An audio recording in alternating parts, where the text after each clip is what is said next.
Well, it's great to be here today. Obviously, with Media Day, comes just one day closer to the kickoff to this season, and all things that are ahead. And so proud of our football team for the work that they poured in throughout this off season, from the winter program to spring practice. Going through our tour of duty, the summer workouts, and coming up to report next Tuesday and back on the practice field 1 week from today. And they've done a remarkable job in the investment into each other, into pushing to hit and to reestablish that championship mentality and expectation that we have here at Florida State, and to uphold the standard of what it is to be a Seminole. And we've got 4 remarkable young men that are here with me today that have done a wonderful job, throughout this off season of being great leaders, of being the willingness to be the example of what we want it to look like on a daily basis, and excited for the expectation for all things that are ahead this season.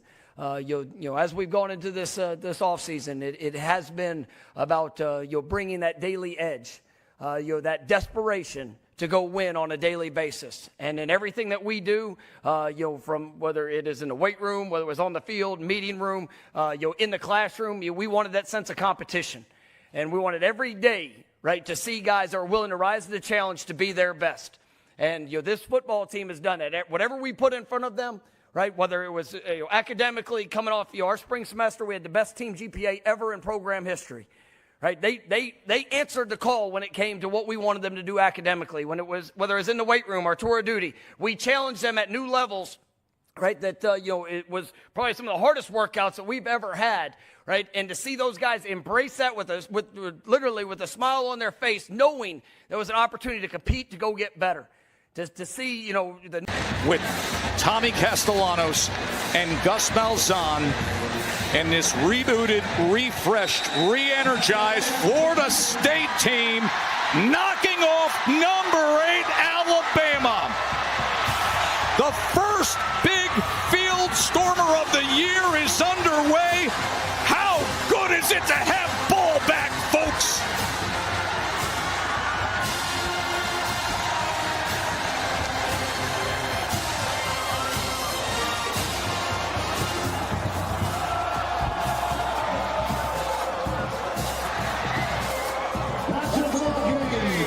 Let's go to the field to Katie George. Katie.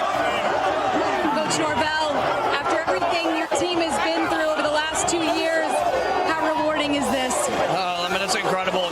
Oh, glory to God. I've been so blessed with the opportunity to coach that conversation. 4th down and 12 to keep the game alive. In overtime number 2.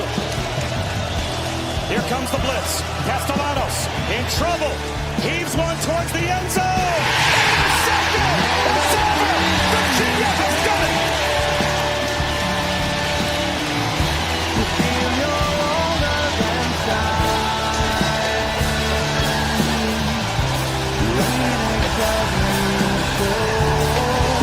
Florida State's season essentially came to an end tonight as they're going to lose their 4th straight game on the road at Stanford, and when they run a 2-minute drill to try to tie this game up, Thomas Castellanos is going to take a nasty hit. Very fine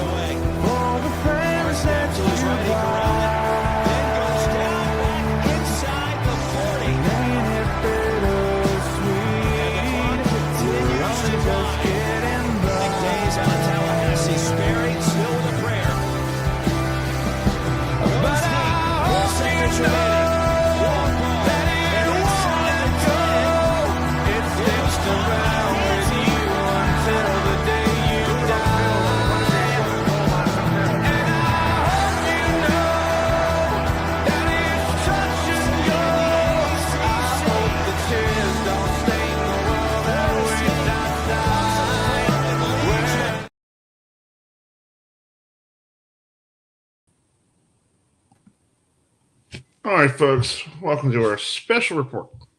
Our State of the Union address. Yeah, this is almost like our CBS Evening News. Yeah. Yeah. And I'm not Dan Rather. No, and I'm not. No, I'm not. Welcome to our. No, I'm not Peter Jennings, and this is not ABC either. Welcome to our Mike Norvell saga. So let's paint the picture here for you folks. If you just tune in and we just came back from Canada or traveled for the last month and a half. Yeah. Florida State, starts the season off with a hell of a win over Alabama. Mm-hmm. And then after that, they played 2 easy games. We call it practice games. Bingo. And then the night of September, I think it was was that the 21st? Mm-hmm. I believe so. Yeah. A fall night in Charlottesville. A team that had a lot of issues on the other side, the University of Virginia, who had a tragedy with 3 players passed away. And we had Jamal Carter on last week on the show, and he talked about that. Mm-hmm. They go to double overtime, and we watch the double overtime here right here on our program. Mm-hmm. And we lost in double overtime because of a poor call. Mm-hmm. Then the following week, the Hurricanes came to town, and I'm not talking about the folks at the Weather Channel. Okay. And now it's not the Carolina Hurricanes. Did you know the Weather Channel people? If you see their when they do the weather, they have a baseball field, and it says on the back, on the wall, says "Home of the Hurricanes." That's probably Mark Light Field. Yeah, or something. It was. So anyway, so Miami comes to town. Jimbo shows up. It was like the greatest Saturday ever for Florida State football. It felt like it was back to being where it was. Their former leader was on ACC network, crying like a baby, because he heard the chop and he felt really sad for leaving at the time that he left, and he had to leave. We all know what happened. Miami comes in that night and basically annihilates us for 3 quarters and lets us stay around in the 4th quarter. So, and Tommy Castellanos is running for his life. Okay. Then Bruce, I'll take it from here. Okay, then you do the Pirate. The Pittsburgh. Yeah. Then we had to face Coach Pat Narduzzi and the Pittsburgh Panthers, and they had a freshman quarterback. And they came to Tallahassee, and they basically whooped us right in front of our faces. Then, as you all know, this past weekend, Florida State went out to a place called The Farm in Palo Alto, California, better known as Stanford. Right. Stanford, their 2nd year in the ACC, having their first-year head coach, Frank Reich. Basically, Florida State went to Stanford, and I guess was not prepared for the late night showing in Palo Alto. Well, you were, and our good friend Priscilla Proctor was, but we went there not prepared. We lost. We are on a 9-game ACC conference losing streak. We are 3-4 on the season. Florida State was touted as being one of the top teams in not only the ACC. Wait a minute. 4-game losing streak. 4-game losing streak. Yeah, we're on a 4-game losing streak. 9-game overall ACC conference losing streak. Well, I don't count I don't count the California game as an ACC game. I'm still not buying this whole California camp. I know. Okay, so if you look back on it, the last time we won a true ACC game, was where were we? Oh yeah, we were in Charlotte. Yeah, that was the last time we won a true ACC game. If you want to, we were count Louisville as championship game. Part of our league. Yeah, and as you all know, Chris and I were there in Charlotte in July for the ACC kickoff. And he was in great spirits. He was in great spirits. We all, Coach Norvell, Chris and I were there in the front row. We thought he sounded like a Alabama preacher. You guys heard, the start of that little monologue that Chris put together. What I want to know is, where's that Coach Norvell when we need him? Because right now, what we saw in July in Charlotte, Chris, is not the same coach that Florida State has right now. So, I don't know what's going on here. So I have no idea. Here's what I'm trying to figure out here, and I'm doing my own investigation here. Okay, I'm doing some investigating myself. So we put all our baskets in, all our chips, all our gambling chips into the Alabama game because what happened, a couple years ago getting snubbed. Yeah. Or are we that bad because Tommy is basically running for his life, and we don't even know where he is. I think we have a special guest joining us. Yes, bringing Priscilla here, Proctor here. Priscilla. Her father was part of the old back in the day of Florida State. Back in the day when Florida State was going through, the 50s. Yeah. So Adam and I were sitting here trying to figure this out. Okay, we started off, I played a little clip monologue I made real quick. I put Mike's speech on from the ACC kickoff, and he sounded like an Alabama preacher man. Okay. All right. He sounded like, we're going to hold these kids accountable. We're going to make sure they're going to do good in the weight room. We're going to do all the black. Yeah. Then we beat Alabama, and it looks like the world wants to give us a big hug. Okay. What happened after it seems like that, when we won. Yeah. We beat Alabama. Everybody wants to give us Mike a hug and say, "Hey, it's over. You beat them. Hallelujah. Right. Florida State's back." Then we played the two cupcake games, or AKA I call them practice games because it was practice. Yeah. And all of a sudden we go down to that beautiful town in Charlottesville, North Carolina, Virginia, where your family has a place. I have a place up 40 minutes up in McCackysburg, Virginia, so I know about that area. Don't like the area. Don't like Virginia.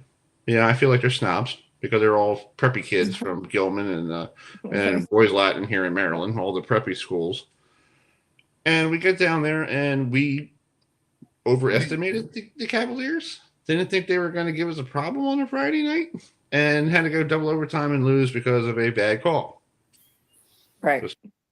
So let's turn the page. Miami comes to town. Jimbo's welcome party wagon comes in. Everybody starts giving, Jimbo starts crying. Everybody was, say, "We forgive you, Jimbo. We love you." And Miami comes in that night and smokes us out of the stadium until the fourth quarter. Right. True. Then the Panthers come to town last weekend, before the Stanford game, and they have a freshman quarterback who basically had one start and beat Boston College 44-7. And they're like, okay, this is a freshman quarterback coming down to Tallahassee. They'd never do well in freshman quarterbacks, so they come to Tallahassee because they don't know how to play in there. He looked like Dan Marino. Did. He looked like Dan Marino. Yeah. Blowing us out, with his great passes. And, I applaud the kid who did a great job. Yeah. So we lost that one. So we go out west to California. Okay. And I felt like Tony Bennett last night. We left our heart in San Francisco. That's a good idea. Yeah. We get there, and did we overestimated what Stanford is? Because Stanford the last 3 years was 3-9. You have Frank Wright, who was basically a cult hero here in the state of Maryland because he beat Miami in the Orange Bowl in '84. And he beat Bill, and he's also a cult hero up in Buffalo because he came back and beat the Oilers. Yes, that's right. You have him on the sidelines for 1 year or whatever the heck he's doing. And we lose Tommy in the last 2 minutes to go in the fourth quarter to a concussion. We don't even know what his status is. At least they have we might be back to square one where we were a couple years ago because Jordan Travis had an ankle injury. Now we had Tommy's concussion and all that stuff. So where did it all go wrong, Priscilla? Okay. So I'm not going to blame it all on this thing, but I was thinking about it the other night, and I Yeah. think this is one of the things. Mm. And it makes sense, but this is not an excuse for all of it. I think one of the reasons that we kind of spun out, so to speak, and just, started losing games right and left. Remember Ethan Pritchard and what happened. Yes, I And remember. listen, we go back to March and what happened at our school in March. Right. Yeah. And then this happens to this young man. Yeah. And while I cannot blame all of it on that, I do think that's when the bad stuff started. You know what I mean? Like, how do you Oh, yeah. how do I you know have that happen to your Yeah. teammate and Yeah. be okay? Like you're not okay. Like you're Right. thinking about him all the time and Yeah. visiting him because they're good kids, and like Mm. it just gives me anxiety thinking about like how are you supposed to produce on the field when you've got a teammate fighting for his life? Right. True. That's True. rough on 19, 20, 21-year-olds. It's not the whole excuse. I'm just No. saying it was there in the, it's a huge deal. It was horrible. So, Mhm. I Mhm. think now that being said, I think after we played the two kind of cupcake ones, as you say, Yeah. which is right, and we beat them soundly. Did. We also had a bye week in there somewhere. So we Right. had Did. all this time. And sometimes when you're in a sport and you're a lot better than somebody else and you beat them, you're not, I mean, obviously you go into the arena with somebody who's equal or better and you lose soundly because you're just not prepared. And you're Right. not prepared because you weren't True. playing That's true. So an yeah. adversary Oh yeah. who Yeah. is equal or better. Mhm. So their mentality, in my opinion, was down here when it should have been up here because they didn't, you know what I mean? Oh, Yeah. I'll agree with Like it that. wasn't, they were not prepared mentally for UVA. I think they thought, oh, we beat Alabama, we'll beat them. We've been winning games. I don't know what these kids are thinking, but I Right. don't think, and Chris, you said to us, it's going to be hard for them to win at UVA in that stadium. You said that on the show before the Yeah. He game. did. Yeah, he just sure did. So I think there's like, then they lost that. And I think there were, in my opinion, some questionable calls, but still, and it's a hard atmosphere. And then you go into, and then it just kind of, I just felt Yeah. like it just sort of went downhill from there. I Oh mean, yeah. Yeah. And I'll Well, add this too. here's my question. that's just my opinion. Yeah. Yeah, it's Yeah, called. with that kid, tragically shot, Pritchard. Yeah. Do you Yeah. think Mike forgot about there's a football team that he needs to pay attention to, and he was in the hospital room every night with his child? Was. But And I think, and I'm wondering if Gus Malzahn should have took over and said, "Look, Mike, go take care of what you want to take care of. I will help you here because I know how to do it because I'm a coach. Mhm. I've been a head Yeah. coach for years. Yeah. I will take Yes, over. it's I'll make sure delegating. everything's It's all good for you." delegating. Yeah. Yeah. Right. It's making And- sure that you have everything covered. Right. It was a lot on everybody. And Oh, yeah. that's his student. That's, and what do he's their coach. So he can, and I'm not taking up for him because y'all know how I feel. We've had our private messages, but Yes. he can't win for lose. If he wasn't there often, then they would say, oh, doesn't he care? And if he is, it's like, well, he's there all the time. I mean, it's a Yeah. lose-lose situation. But it's a tough, we've had some tough blows to our teams in the last few years with Jordan Travis getting hurt and this horrible thing happening to Ethan, and and then our school going through what it went through in the spring, and people are still having PTSD from that. Now, I can't blame all of what's happening on that, but I do think that that's in the back of their minds. Their kids, Mm-hmm. it's trauma, that's their teammate.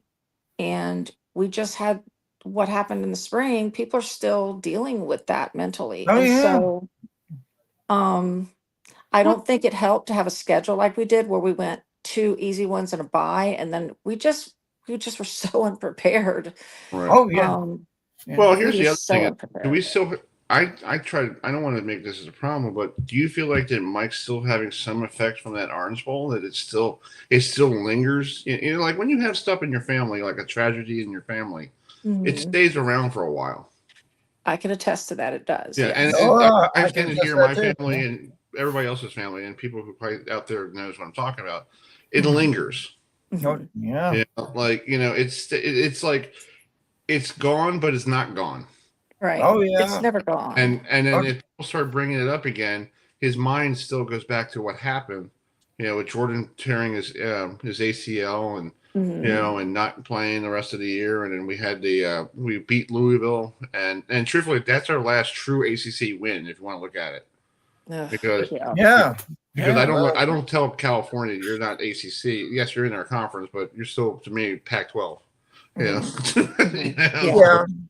Yeah. I do think that Mike has had some crappy, and that his, stuff happened since he came on during COVID and after all the disaster we had before he was there. And, he had a lot to clean up, and he worked on that. And then after a few years, we started seeing some improvement, a lot of improvement. And then we had that great year, and then the snub. And I don't think he's ever really, it's just my opinion, recovered from that snub.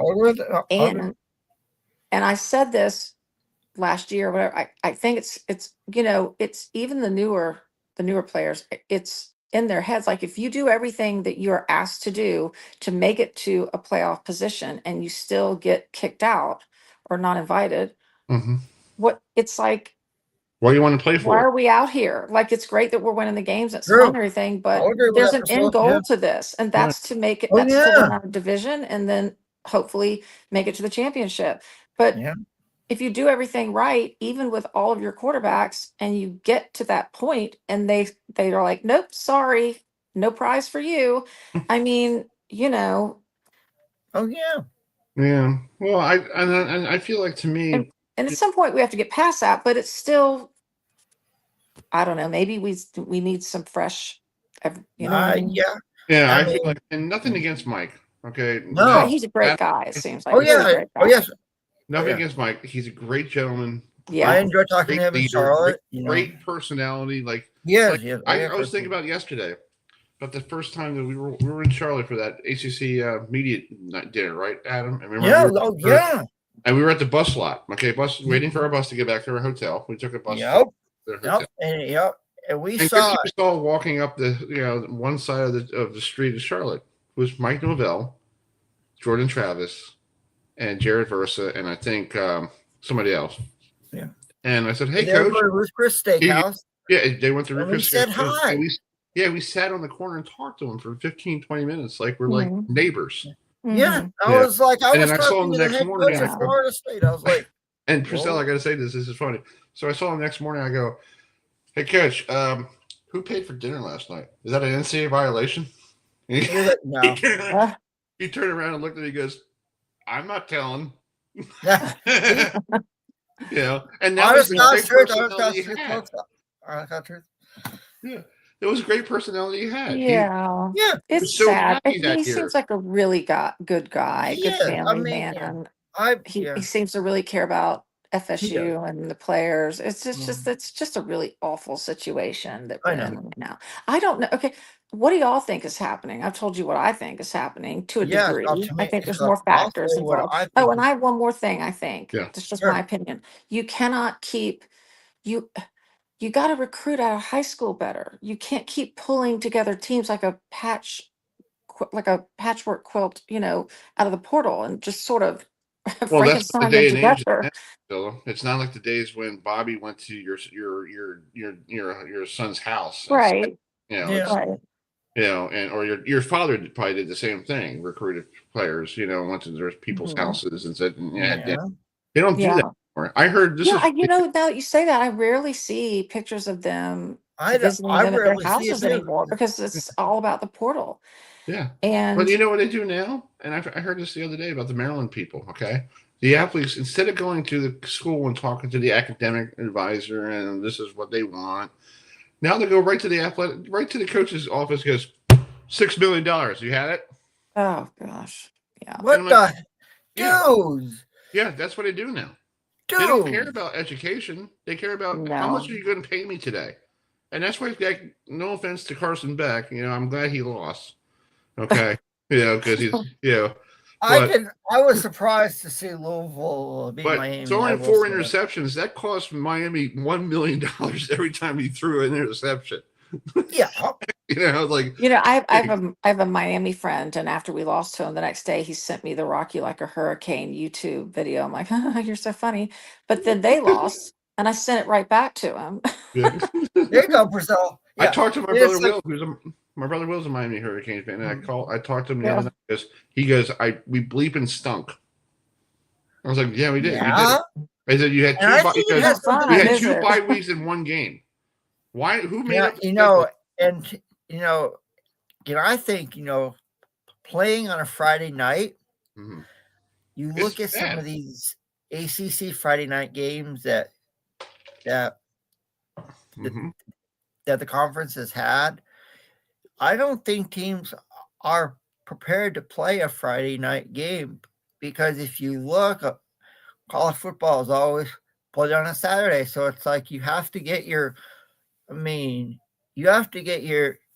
mindset of playing a Friday night ACC game. It's like I didn't think Louisville would go to Miami and upset Miami. I think it's like a Friday night curse because I do believe we play NC State, and On a Friday night. Oh, not again. Yeah. And it's like I think it has something to do with that Friday night curse because I believe this Friday night is Cal at Virginia Tech. Right. We know how good Cal is. Could we see Virginia Tech actually play good in Blacksburg and upset Cal? Well, I have a pass for that game. I don't even know if I could get down. Didn't Ohio State just lose? No. It's called Ohio State didn't lose. It was you have Miami lost. LSU lost. LSU lost. You had Tennessee lost. You had Texas Tech lost to Arizona State. Mm-hmm. You had, I'm trying to think, Indiana beat Oregon. So Indiana's number 2 in the country right now. So it's like, I think it has something to do with that Friday night. Oh yeah.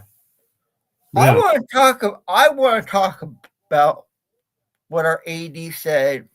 Michael. I have the video. I have the it's called, Chris, would you please put that up on the screen? Yeah. Here's the state.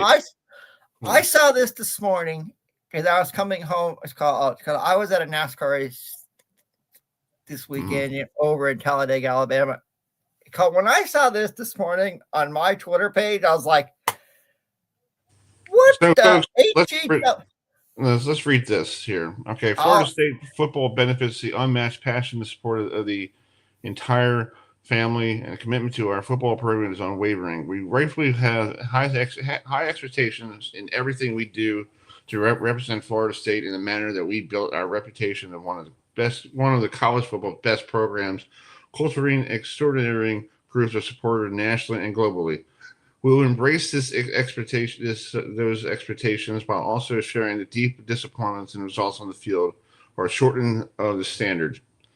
As we continue moving forward this season, our comprehensive assignment of the football program will be complete at the season's end. Meanwhile, we're fully committed to help Coach Norvell and the 2025 Seminoles strongly rebound in the coming weeks. Okay, my question is on that one is, what the hockey as the buyout was, you and I were talking to Vasily yesterday. The buyout was $75 million.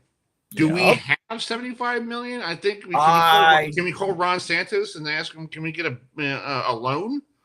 Well, I think it has something to do with our new facilities. That we have for our practice facilities because I guess you guys have heard, it's going to take like $100 million to get a new coaching staff.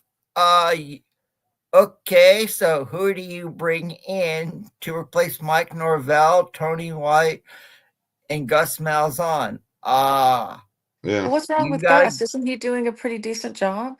Well, yeah, I like Gus Malzahn. I have no problem with what he's done. Of course, if you get a new head coach, he's probably want to bring his people in. But but does he want to be a head coach? Well, that's what I'm talking about. I don't think so. I think he likes to me, I think he likes being an OC. Because Yeah. when he was an OC, I believe it was at Auburn, and he liked it. And I mean, we all remember he was the head coach at UCF. So he comes to Tallahassee because he knows Coach Norvell because they were on the same coaching staff at Tulsa. Right. So Coach Norvell doesn't have to call the plays this year like he has been. Now it's under Gus Malzahn. I have no problem with what Gus Malzahn has done this year. I think, I think he's done a pretty decent job.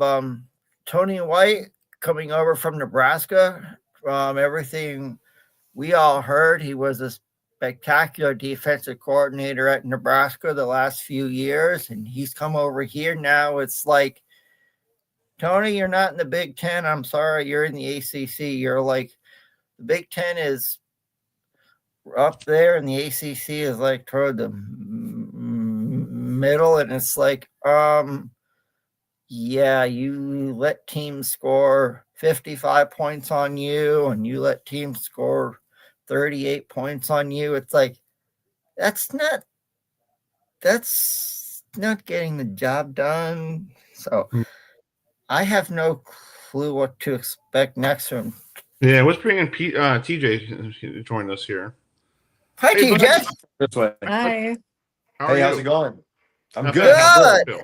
Hey, How's TJ, Nashville? how did you get a picture with former ESPN reporter Britt McHenry? It's because I saw that on her Instagram stories. I was like, hey, I know him. I was like, how the heck did you do that? I want to know that.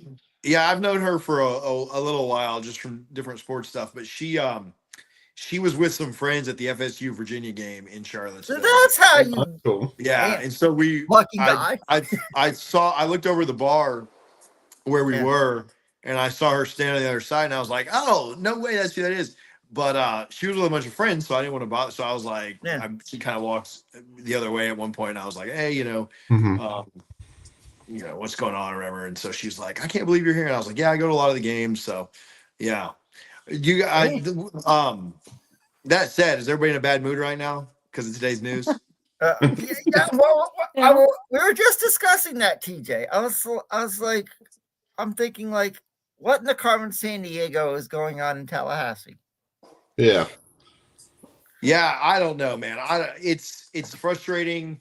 I'll say this. I don't know that it matters too much if it happens today or happens at the end of the year.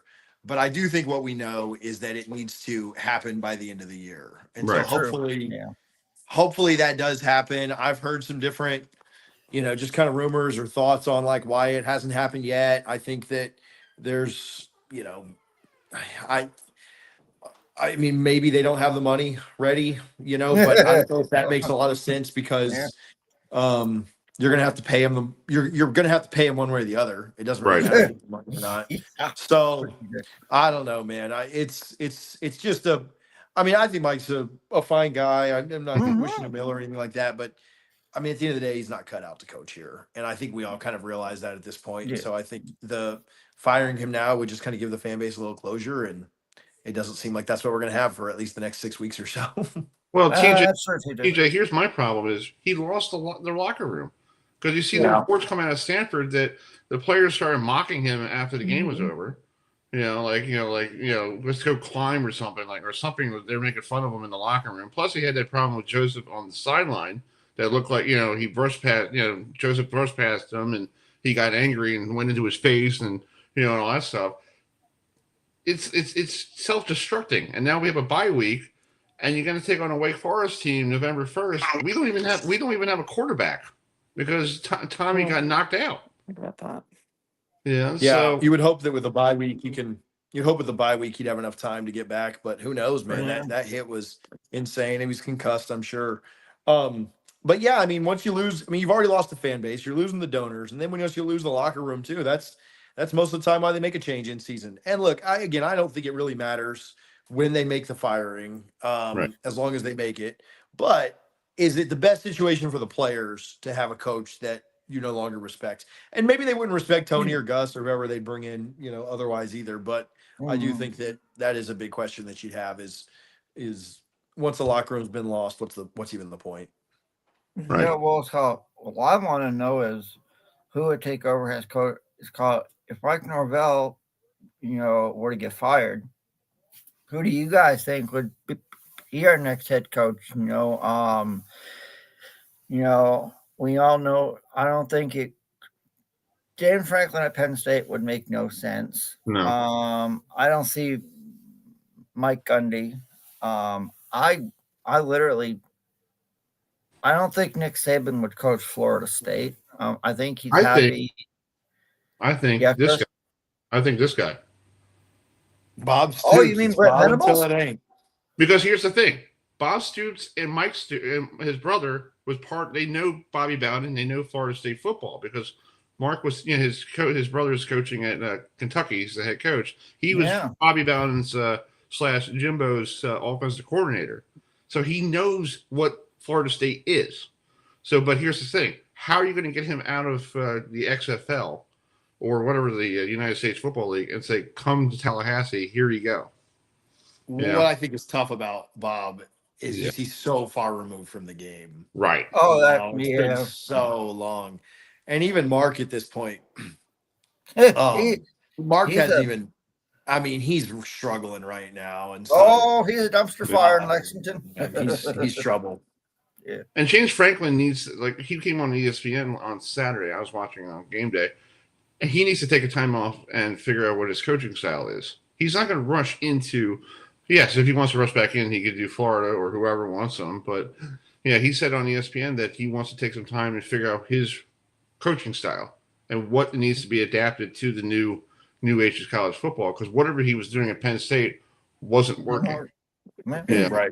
Yeah, so, that's another thing. So you got Bob Stoops, you got James Franklin. The only person I feel like is, but if the fan base is going to let him come back, is Jimbo. I doubt it. I doubt it after what he did. He left. It's like mutiny. He put his. I still remember TJ. I still remember the tree in the trash can on Christmas when he left. I still remember that. I remember that Christmas. So here's the thing. Do you go with somebody who knows the program or you go with somebody new? Like UCLA, you have Rick Neuheisel's son who just beat Penn State. And there are 3 games. So he's so young, but maybe but that might be the same problem as Mike Norvell. That might be a Mike Norvell situation there. Yeah, I like the idea. I think you're probably going outside. You're probably going somewhere that doesn't know it very well. Yeah. Do we get another coach from a ACC school right now? I mean could we have Manny's the one that I would think would be most likely. That was either that or I don't know, maybe Rhett Lashley at SMU. I do like Rhett a lot. Success there in but he's doing a great job at SMU. Yeah. He's not going to jump ship and Brett Key, I don't think we could get Brett Key away from Georgia Tech after their year they're having. And maybe I could see Manny Diaz coming from Durham to Tallahassee, but what are your thoughts, Priscilla? Well, I told you all a while back, and it's probably impossible because his kids are there and everything. But Lane Kiffin, I don't see him. I don't know. Yeah, he may want to be. He's doing. Ole Miss is all right. But back to some people are saying Saban. I don't see it happening. I think he's happy being. I think to me, it's called. I think Nick Saban is happy doing. TV and ESPN. It's called. He doesn't have. It's called. He doesn't have to worry about having Miss Terry on his back all the time, and it's like, I think he's happy doing game day and being on ESPN. I don't think we'll ever see Nick Saban coach again. How do you? But I could be wrong. How do you deal with getting the right person and not another situation like Taggart and Yeah. now, like, Mhm. how do you deal with that when so many are being let go and it's like a merry-go-round of who's Yeah. gonna go move here and move there and then they're let go in 3 or 4 years? Like, how do you know how to fish for the right one at this point? Yeah. I don't know. Well, I think Manny Diaz might work because he's a Florida State alumni. Maybe. Yeah. I mean, to answer Priscilla's question, I mean, I don't think you know. Like we No, talked about, I like don't these know. coaching. I mean, it's everybody's a risk, like the guys you think are sure Right. things. Like Yeah. you look at just look at the around the country, how many coaches get fired every year? Like That's what I'm, the yeah. whole country gets fired outside of like Kirby and Ryan Day and some of the better Yeah. coaches. The At whole some point, country you're gets getting fired somebody who every was 5 fired years. somewhere else. It's Yeah. like, what's Yeah. going to happen with us? So, look at Florida. They've hired, 5 coaches now since Urban left them. And so you hope you don't get in a cycle like that. But we were pretty spoiled for a long time with obviously Bobby Yeah. and even Jimbo's Yeah. tenure. Yeah. Even Jimbo's tenure was longer than most average coaches are today. He was here Yeah. from 2000, Yeah. 2010 That's as a head true, coach TJ. until Yeah. Yeah. 2017. So he was here for 8 years, 9 years. Like most coaches don't last that long. And No. so we were super That's true. spoiled. Yeah. Yeah. I see it up here, TJ, with Mike Loxley at Maryland. They started 4-0, now they're 4-3, and if they lose to Indiana next week or something, I heard that he might be gone Yeah. because he has a losing record in October. October and November, he has a 7-16 record. And Indiana's number 2 in the country. Yeah, so that's going to be bad. Uh-huh. Yeah. But we will know. Okay, here. So we got Mike the rest of the year. So how is Mike going to do to get these people to start playing for him again and say, look, let's try to fix this problem. Let's do it. How can he rally the troops and say, look, whatever happened from the Alabama game to here, forget about it. This is a whole new season. This is a new season. The bye week is basically a reboot. Get ready for another next week. And what can you do? That's what I'm looking at. Can he get somebody on the same page? Maybe he might have to delegate and say, Gus, Mazan, get a quarterback that I want, working, do something, get something going, something, and see what we can do. Anything. Or we just turn into a run team, like an army team. Just do optional. Well, yeah. I mean, I will say, Scott, I have a lot of respect for what Kevin Sperry has done so far. As I think, I mean, from everything I've seen, I have no problem with him. I mean, we've seen Brock Lynn do some good things as well. So, I mean, maybe you turn to Kevin Sperry. I mean, he's probably a quarterback next year, so give him a shot, to see how he would, give him like a trial test, for the end of the year, from now until the end of the year. And, I mean, if you pass it, you pass it. And if you don't, well, I guess we can move on to next year. And, Speaking of next year, I have a quick question. What do y'all think will happen with our recruits? Oh, with all this drama going on around us? I haven't, So, Scott, have you heard anything about the recruiting, TJ? About if recruits are starting to not think about going to Florida State, or what have you heard on your end? Yeah, I haven't heard anything specific on that. I think if they were to move on from Mike officially, you would have some guys decommit, but you'd have other guys stay, and the new coach would have an opportunity to try and talk with them and see if they still want to be at Florida State or not. But I mean, at the end of the day, Mike hasn't recruited good enough, and so if some of his recruits leave, hopefully we get somebody in here that can get better players. Anyway. Well, yeah, I mean, as much as you would normally, as much as you normally kind of worry about that, I worry about it less just because I don't trust Mike recruiting. So, I mean, if you get somebody that look takes at a the little more state of seriously. Florida. It's because Florida State has to deal with going up against their brother from, their rival from Coral Gables. And I mean,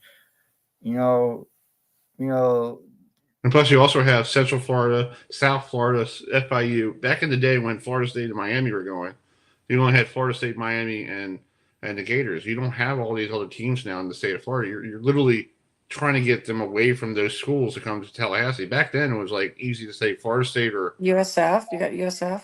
USF, USF now. UCF, Yeah. FIU, FAU. You have. I mean, you There's a could lot of even teams in have. Florida. Yeah, and I mean, you even have Florida A&M University in Tallahassee. I mean, you have to go up against a. I know they're an FCS school. I know they're an HBCU school, but still, it's a university in Tallahassee that you have to worry about with recruiting. Mm-hmm. Yeah.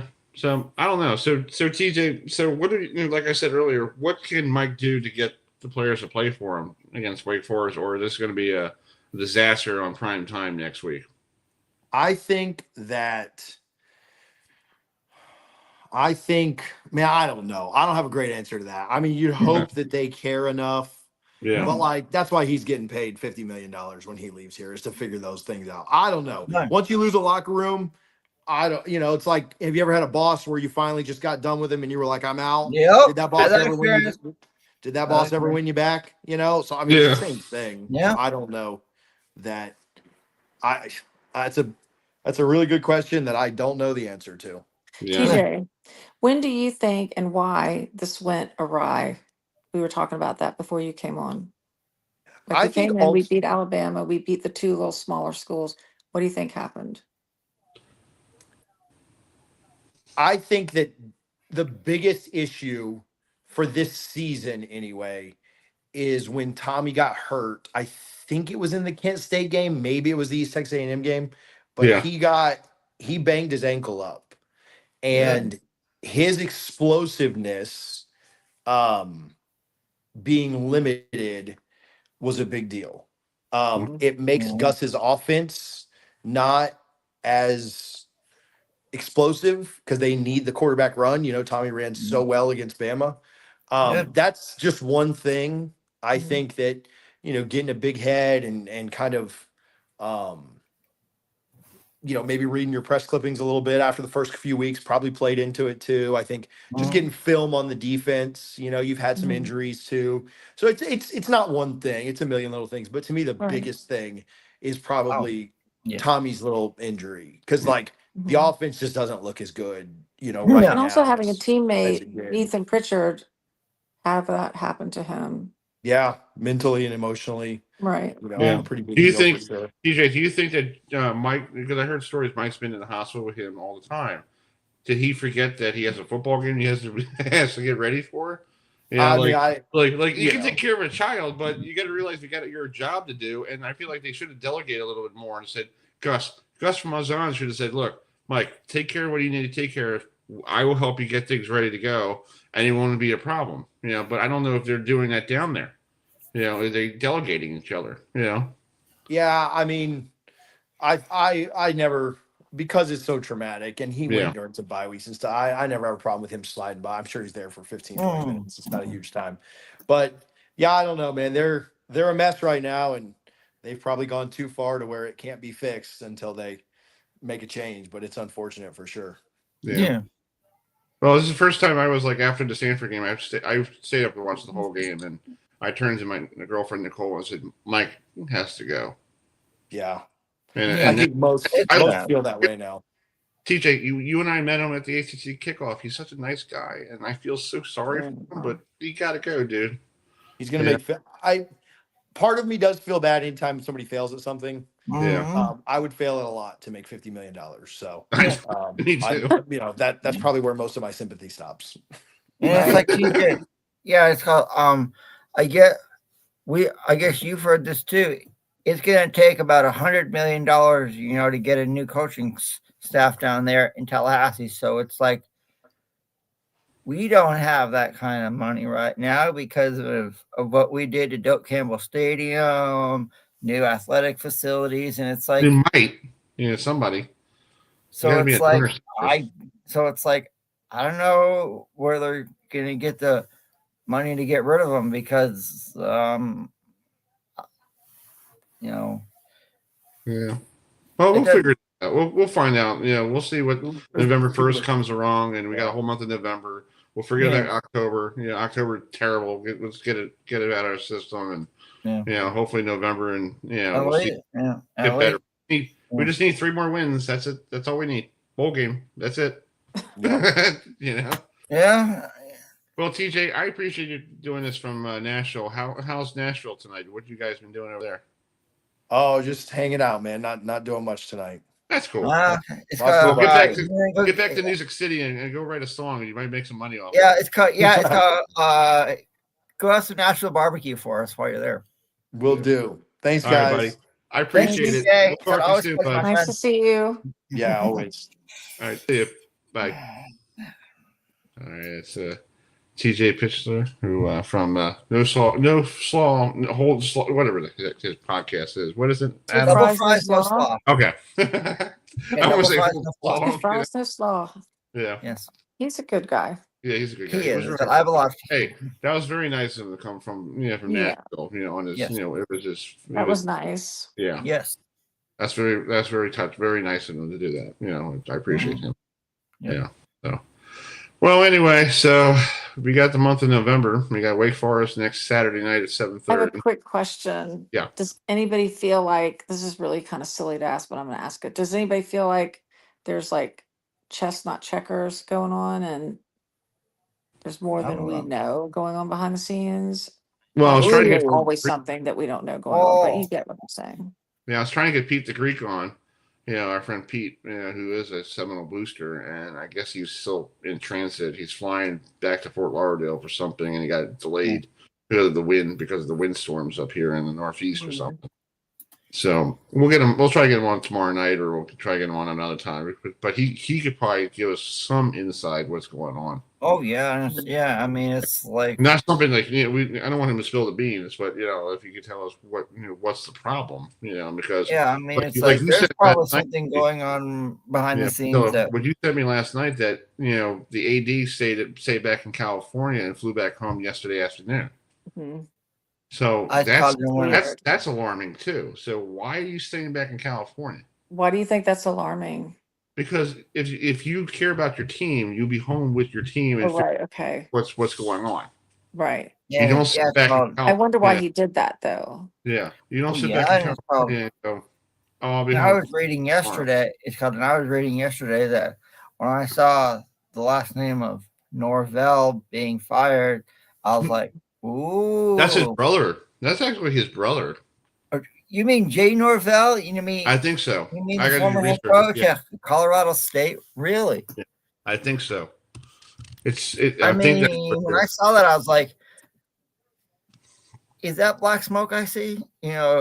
Almost regarding like a new pope, and it's like, no. Let me read here. I'm trying to see if he has a personal life. I mean, I might be wrong. It might be the other Norvell, like Smith, the other Smith, Yeah. I mean, when I saw that, Norvell, I've been, all over Twitter and Facebook, regarding what people are saying, and it's like, it makes us look bad. And it's like, you look at the history of Florida State, and it's like, we've been a great university over the years. And now it's like, we're the laughing stock of college football. And it's like, we had this happen last year. And I thought after beating Alabama and, starting off the year that we had, we were ranked and it was really cool, and then all of a sudden it's like we're on that roller coaster ride. And it's like, here we go again. I do have Mike's press conference from Stanford, so do you want me to play it real quick, because you can see his body language on this thing. This looks really bad. Yeah, go for it, Chris. All right, here it is. For it.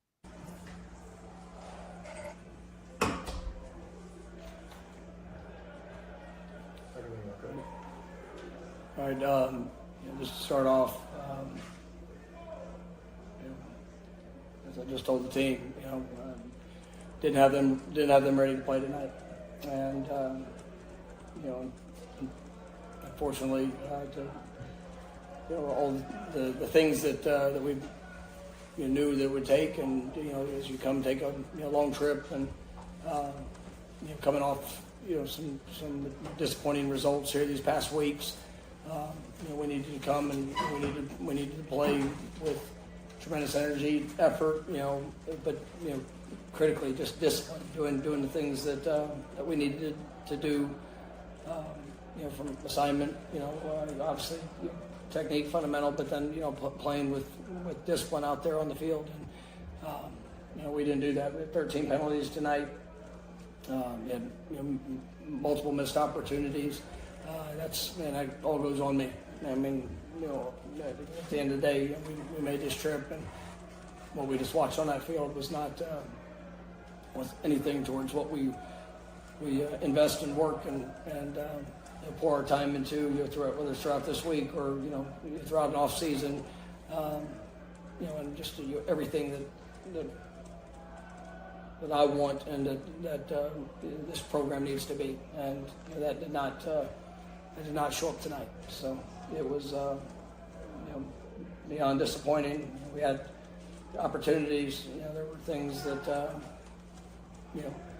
obviously didn't go our way. That I think are judgment judgment calls. But at the end of the day, there was enough enough of the things that we did control that we were awful in, and it was you stand for credit for being able to do what they needed to do, but at the end of the day, it was extremely poor on our part with the things that we could control. When you watch kind of all the things that go wrong in a game like this, where do you go from here? Like, as you're processing it and try to make a plan for where to go next? Well, I mean, it's at the end of the day, I mean, it's I've said this for the last few weeks. It's about the application, and we've been a very disciplined team throughout the season when it comes to penalties. We've been disciplined and being able to, for the most part, maintain our composure, control. Make sure we didn't have some of the focus issues, and I mean, as a team, we every week, we hold ourselves accountable to those issues and those mistakes, and our team knows it. They know the importance of it. But tonight, for whatever reason, we didn't make it happen. And at the end of the day, it's still about the work. It's still about being able to go and identify the issues that cost you, who and what, and ultimately, if the who is consistent in areas of keeping you from being successful, then obviously you have to look at how can we best put people in position to improve for the results to be what we want them to be. And I believe in the guys that we have. I do, and I think that they've shown fight throughout. We didn't fight very smart tonight, but they did fight to the end. Even with some adverse situations that showed up, but to be able to get us down and to score there on the last play and have a chance. I know it says it was short, but I felt good about where we were, but unfortunately we don't get that back. So it is you got to go and you got to be willing as an individual to do the things necessary as players and coaches, and it's what we're gonna do and how we're gonna respond. Can you walk us through the final play, the decision to go with that call? It's multiple option play. The look was, I thought Kevin did a good job. As he pushed to the edge, the end played for width. Shoveled underneath, and running back followed the guard.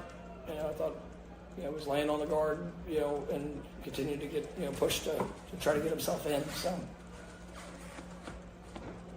What's going on with the offense the last few weeks? It just seems like it's stuck in neutral, it has a hard time kind of getting going. Or when it moves the ball, it doesn't finish drives.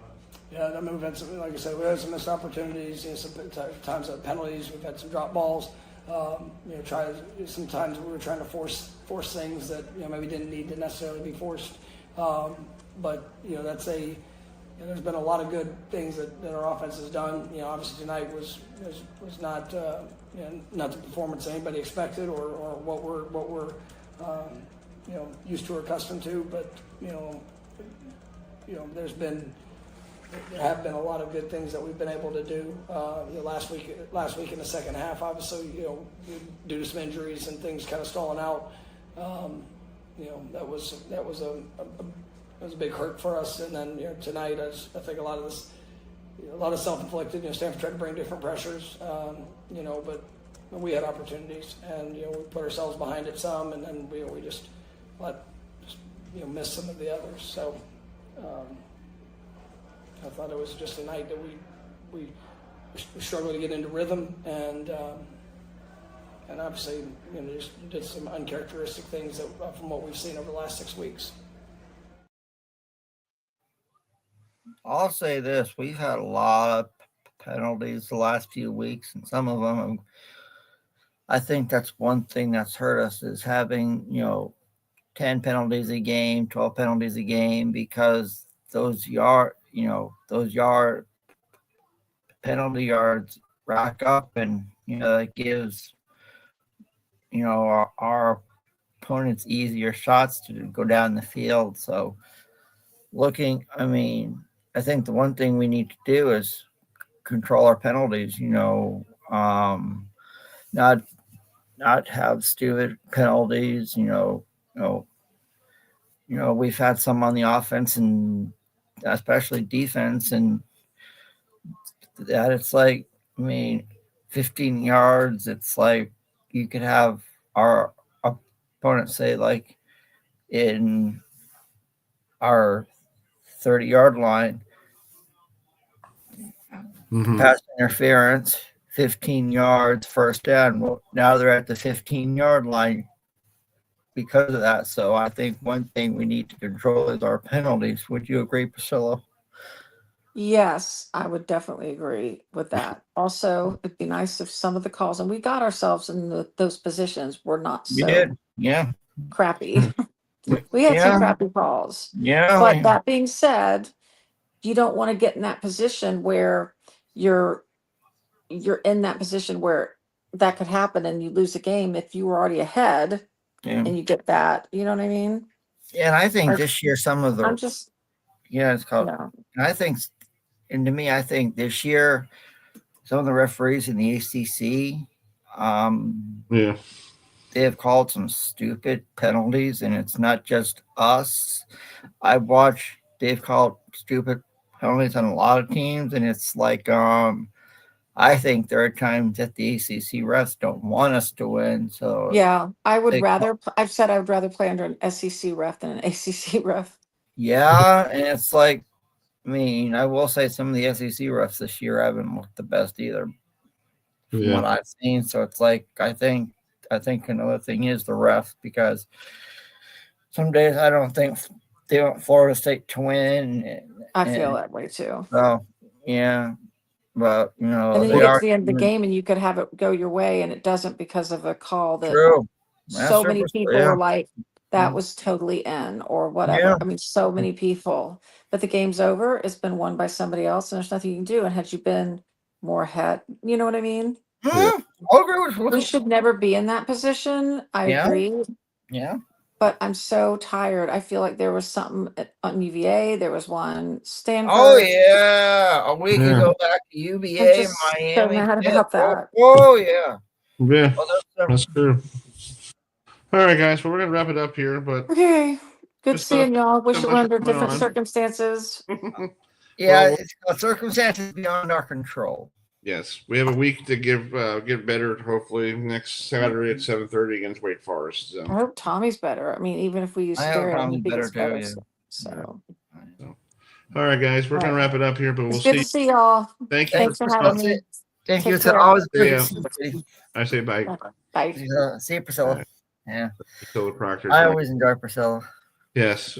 Folks, will join us tomorrow night at 7:15 for our normal Tuesday episode of the Sports Talk with Chris Heidel. We'll talk Towson women's basketball because they're having a special thing with the Maryland Terrapins. Coach Harper will be joining us from the Towson women's coach. Coach Blakeney will be joining us from Howard University. Will be joining us as well, and then we'll deep dive into the Ravens versus Bears with Thayer, the old 1985 Tom Thayer, who was the guard for the '85 Bears. He's the yeah, that's right. Yeah, cool. So we'll talk to him, and we'll get ourselves ready for. Plus, we'll have Isaiah Smith hopefully from SMU on tomorrow night, the kid from DC, and also try to get. There's a guy named Logan White from Vanderbilt. He's from Largo, Maryland. Hopefully, we'll get him on as well. So, folks, thanks for joining us for our special report of the Mike Norvell saga, and I hope you guys could join us tomorrow night. So we'll see you all tomorrow night. Have a great night, everybody. Good night, everybody.